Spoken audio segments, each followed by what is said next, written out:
ইসলামী মৌলবাদ জিন্দাবাদ জিন্দাবাদ।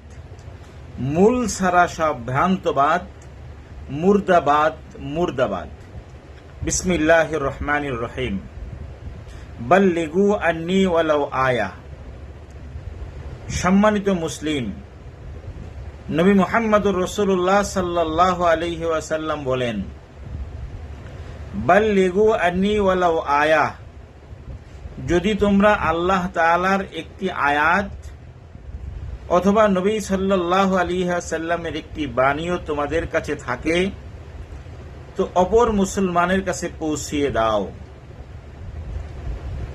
আল্লাহ তাআলার স্পষ্ট নির্দেশ, ফাসআলু আহলা যিকরি ইন কুনতুম লা তা'লামুন। যদি তোমরা না জানো তাহলে যারা জানে তাদের কাছে তোমরা জিজ্ঞেস করো, তাদের কাছ থেকে তোমরা জেনে নাও, শিখে নাও। আমাদের বাংলাদেশে এখন একটি বহুল চর্চিত বিষয় হল মৌলবাদ। আমাদের রাজনীতিবিদদের কেউ কেউ ইসলামী মৌলবাদের উত্থান নিয়ে আতঙ্কিত, ভয়ে ভীত। আমরা জানি যে আমাদের নেতৃবৃন্দ যারা রয়েছেন তারা সকলেই ঈদের জামাতে শরীক হন, জানাজার নামাজ আদায় করেন, মসজিদ মাদ্রাসাকে ভালোবাসেন, কিন্তু তারা যেই কথাটা বলেছেন এটা তাদের ঈমান, তাদের আকীদা, তাদের এই সমস্ত কিছুকে প্রশ্নের মুখে ফেলে দিয়েছে। আজকে আমাদের জানার বিষয় হলো যে মৌলবাদ আসলে কি। মৌলবাদ হলো কোন আদর্শের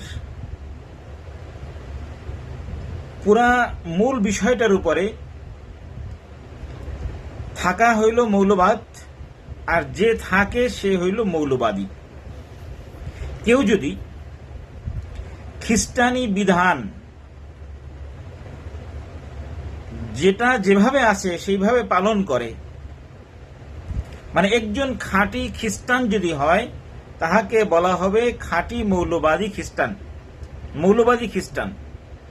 একজন যদি ইহুদি খাঁটি ইহুদি হয় তাহলে সে মৌলবাদী ইহুদি। একজন খাঁটি মুসলিম সেই হইল মৌলবাদী মুসলিম।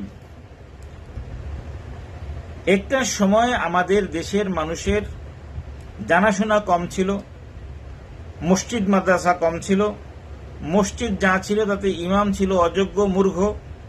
এখন আলহামদুলিল্লাহ গ্রামে গ্রামে মাদ্রাসা দেখা যায়, পাড়ায় পাড়ায় মসজিদ দেখা যায়, এবং অধিকাংশ মসজিদেই এখন যোগ্য যোগ্য ইমামদের দ্বারা খুতবা হচ্ছে। ফলে মানুষ দিন সম্পর্কে জানছে, ইসলাম সম্পর্কে আগ্রহী হচ্ছে, এবং তারা ইসলামকে চর্চার ভিতরে নিয়ে আসছে। ফলে এই অবস্থায় এসে ইসলামপন্থীদের উত্থান, এটা হওয়াটা খুবই তো স্বাভাবিক। আর ইসলামপন্থীদের যদি উত্থান হয় তাহলে একজন মুসলমান হিসেবে তার তো খুশি হওয়ার কথা, ব্যথিত হওয়ার তো কথা না, আতঙ্কিত এবং আশঙ্কিত হওয়ার তো কথা না, যদি তার ভিতরে ঈমান থাকে। তো যদি একজন মুমিনের সামনে ইসলামের উত্থান দেখে, মুসলমানদের উত্থান দেখে, মুসলমানদের উন্নতি দেখে, তাহলে তো সে তো খুশি হওয়ার কথা। কিন্তু যদি দেখা যায় যে তার নাম দিয়েছে মুসলমানই, সে বিভিন্ন ধর্মীয় কাজও করে, কিন্তু সে মুসলমানদের উত্থান, মুসলমানদের অগ্রগতি দেখে যদি আশঙ্কিত এবং আতঙ্কিত হয়, তাহলে বুঝতে হবে যে তার আগের কাজগুলো হলো ধোঁকাবাজি। আর এই যেটা বলতেছে যে মৌলবাদের উত্থান, এটা নিয়ে সে যদি আশঙ্কিত হয় তাহলে তো আমি তো তার ঈমান নিয়ে আমি আশঙ্কিত, তার মুসলমানি নিয়ে আমি আতঙ্কিত, যে সে আসলে সে মুসলমান আছে কি নাই, এটা তাকে জিজ্ঞেস করতে হবে বিজ্ঞ আলেমের কাছে। আমি এখানে ফতোয়া দিচ্ছি না যে সে মুসলমান আছে কি নাই, কিন্তু যে এই কথা বলে যে আমি ইসলামপন্থীদের মৌলবাদীদের ইসলামী মৌলবাদীদের উত্থানের কারণে আমি আশঙ্কিত, এই ব্যক্তির ঈমান নিয়ে আমি শঙ্কিত, আসলে তার ঈমান আছে কি নাই ওই ব্যক্তির একজন বিজ্ঞ আলেমের কাছে জিজ্ঞেস করা উচিত। কিন্তু আমি সকল আম মুসলমানদেরকে আহ্বান জানাবো, একজন ওয়ারিসে নবী হিসেবে, দ্বীনের একজন দায়ী হিসেবে, যে আমরা অবশ্যই একজন খাঁটি মুসলিম। আমি মুনাফিক নই, আমি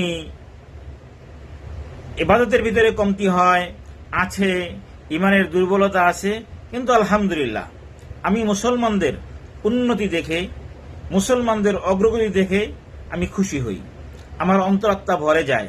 ইসলামপন্থীদের উত্থান দেখলে আমি চমৎকৃত হই, এটাই হলো ইমানের আলামত।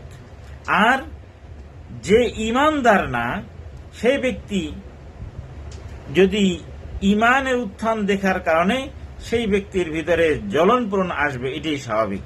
সুতরাং আসুন আমরা সকলেই একতাবদ্ধ হই এবং ইসলামের পক্ষে থাকি, এবং আমরা সকলেই এই স্লোগান ধরি যে ইসলামী মৌলবাদ জিন্দাবাদ জিন্দাবাদ, মূল ছাড়া সব ভ্রান্তবাদ, মুর্দাবাদ মুর্দাবাদ।